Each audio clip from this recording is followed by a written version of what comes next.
Como é que surgiu essa ideia de criar a empresa? Então, tudo começou com uma crise existencial profissional, né? Eu estava há 20 anos trabalhando em empresas, estava desmotivado, estava até com problemas de saúde e resolvi tirar um ano de sabático. E nesse ano de sabático, eu fiz aquela busca interior do que eu queria fazer nessa próxima etapa da minha vida e decidi que eu queria educação, né? Decidi que eu queria educação e para eu ensinar alguma coisa teria que ser alguma coisa que eu conhecesse.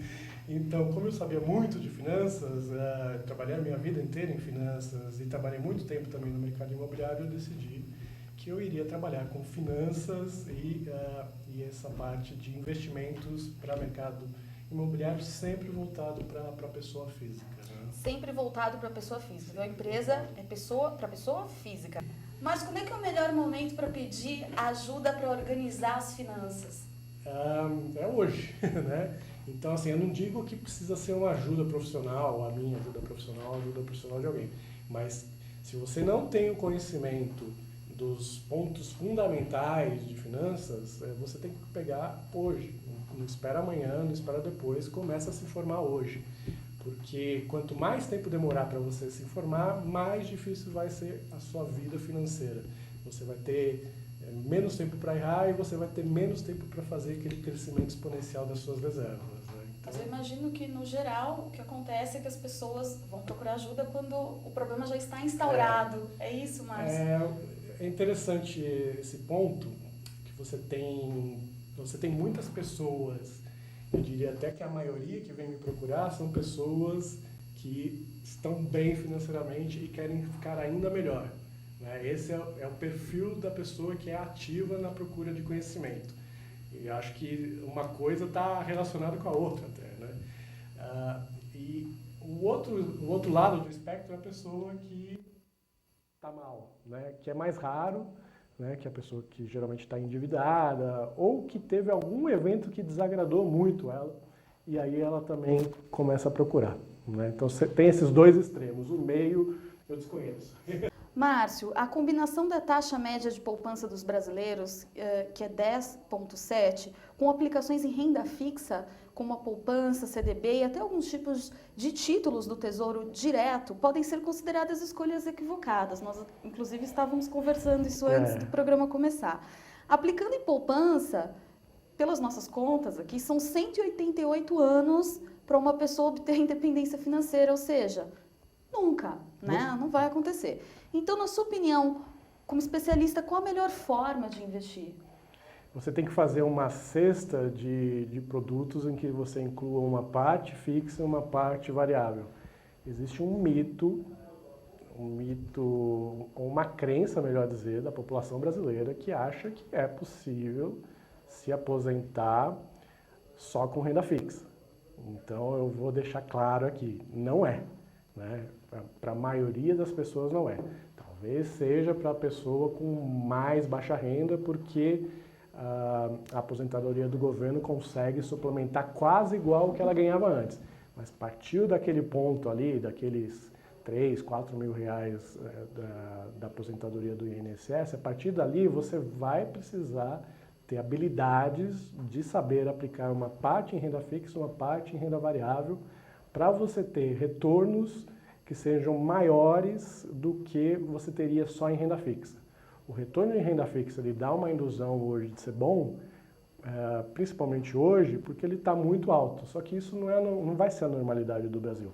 O Brasil, uma hora, se Deus quiser, ele vai acertar as contas, os juros vão cair, talvez não tanto quanto caíram no último ciclo de baixa, mas eles vão cair, o seu retorno real vai cair e de repente você não vai ter renda e você vai ter que ou destruir patrimônio ou diminuir o seu teu custo de vida para você poder sobreviver. Então é uma história muito triste essa de você não estar preparado para a sua independência financeira. Eu não estou nem falando de aposentadoria, eu estou falando de independência financeira. E a Bolsa? Nós estávamos conversando um pouquinho antes da Bolsa, que o brasileiro tem a tendência de, quando a Bolsa está baixa, ele fica chateado, e que, na verdade, deveria ser o inverso, porque é um investimento a longo prazo, é isso, Márcio? A psicologia, ela tem é poderosa nesse sentido, né? Então as pessoas elas ficam muito chateadas quando a bolsa cai, né? Só que se você olhar friamente, quando a bolsa cai, os ativos ficam baratos. Então é a mesma coisa que você ficar chateado, que sei lá, que o chocolate ficou mais barato. É a mesma coisa. Então, e elas ficam muito alegres quando a bolsa sobe demais, né? Então elas ficam muito chateadas e vendem quando cai e ficam muito alegres e compram quando sobe. Que ela deveria fazer exatamente o contrário. Então você tem um tipo de pessoa que tem esse entendimento e que tem um aspecto psicológico de ir contra a maré. Então o investimento em bolsa é essencialmente um investimento contra a maré, na maioria das vezes, né? Por isso é importante estudar e se convencer. Se você não tivesse convencimento no mesmo nível que eu tenho hoje, uma hora o mercado vai te testar de um jeito que você vai jogar toalha, você vai vender barato e nunca mais vai entrar de bolsa. E a pior coisa que pode acontecer para você é isso, é você pegar birra de bolsa. Ou qualquer investimento de renda variável. Vamos falar um pouquinho sobre a diferença entre risco e incerteza. Risco está mais ligado à probabilidade, é isso, Márcio? E a incerteza está mais ligada à falta de evidências suficientes, é isso? É isso mesmo. Toda vez que você entra numa operação financeira em que você não tem uma expectativa de quanto você vai ganhar e quanto você vai perder, mesmo que essa expectativa até exista, mas você não sabe, você está entrando em alguma coisa que a gente chama de incerteza. Você não tem a mínima ideia do que você está fazendo no final das contas. Toda operação financeira que você consegue, de alguma forma, mensurar, e tem formas de fazer essa mensuração, de qual o máximo que eu estou colocando em risco ali, né? Então, sei lá, eu vou colocar 100 mil reais em ações, 10 mil reais em ações. O máximo que eu posso perder é 5 mil reais. Você tem que saber esse número, né? Para você estar preparado psicologicamente, né? E para você não reagir negativamente quando ele aparecer, porque você estava esperando esse número. De novo, se você reagir negativamente nesse momento, é o pior momento que você está fazendo uma grande besteira. Ou seja, o investidor inteligente é aquele que foge do risco incerto e que tenta minimizar os riscos gerais da melhor forma possível. Exatamente. É isso? Ele foge da incerteza e mensura o risco. E ele tem uma mensuração de risco. Eu vou acrescentar um ponto aí que é importante. Mais interessante são aqueles produtos ou aqueles investimentos em que você tem maiores, os seus ganhos vão ser maiores do que os seus possíveis perdas, que a gente chama de assimetria de riscos. Coisas que se derem certo, a gente vai ganhar muito, mas se derem errado a gente ganha pouco, a gente perde pouco, né? Então, se você pegar produtos que têm uma assimetria de risco, e aí eu estou sofisticando um pouco o negócio, mas eu acho importante falar, você vai se dar melhor se você procurar esse tipo de produto. Bom, vamos falar sobre investimento imobiliário. Quais são as principais razões para a gente investir em mercado imobiliário atualmente? O mercado imobiliário é segurança, é renda, né?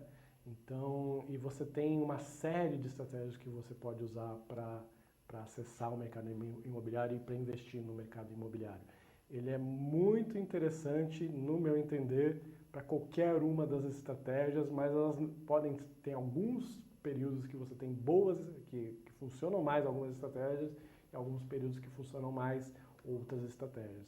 Mas tem muita gente buscando no mercado imobiliário simplesmente valorização e tem muita gente buscando renda no mercado e todas as estratégias funcionam dependendo do período, né? Pois é, aquela crença de que imóvel nunca cai de preço, nunca cai de preço, de fato, continua presente no Brasil? A crença continua, né? Só que não é real. Não é real. Como qualquer ativo, o imóvel também está sujeito a cair, né? O que você tem no Brasil por incrível que pareça, a crença ela se autorrealiza, né? Porque as pessoas acham que não cai e não deve cair, elas não topam vender um imóvel com prejuízo, então isso ajuda muito, né, o mercado. Tem a questão da perda, né? A pessoa, se ela vender o imóvel, ela vai fazer aquela questão de aceitar uma perda, e às vezes a pessoa simplesmente não aceita, e é muito interessante isso. A pessoa topa ficar 3 anos com o imóvel parado, mas não topa ficar um mês com uma ação perdedora, né? Por quê? Porque na ação você tá lá na tua tela piscando aquele numerinho vermelho. No imóvel não tem uma cotação online, né? Então isso também ajuda a não disparar um processo, um ciclo negativo, de reforço negativo, né? Então, essas são questões que fazem com que a gente tenha, vamos dizer assim, maior resistência no Brasil especificamente em relação aos imóveis. Por outro lado, você tem nesse momento especificamente aquelas pessoas que estão com situações mais complicadas de precisar de dinheiro, de ter dívidas, de qualquer coisa nesse sentido, são empresas, né, que estão mais sujeitas a ter que dar desconto para ter liquidez. Você está com o mercado sem liquidez, você precisa de liquidez, você precisa dar desconto. Então, na minha opinião, você vai ter muita oportunidade concentrada poucas oportunidades concentradas nesses agentes que estão com a corda no pescoço.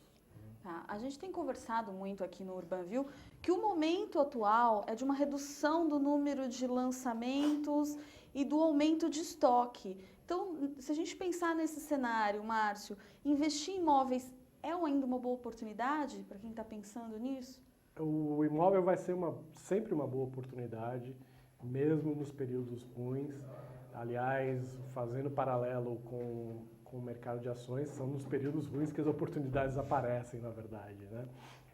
Então, o que vai acontecer é que você não tem hoje um mercado tão fácil quanto foi o mercado de 5 anos atrás, né? Que muitas pessoas compravam no lançamento, viam o lançamento valorizar bastante e eles vendiam na entrega.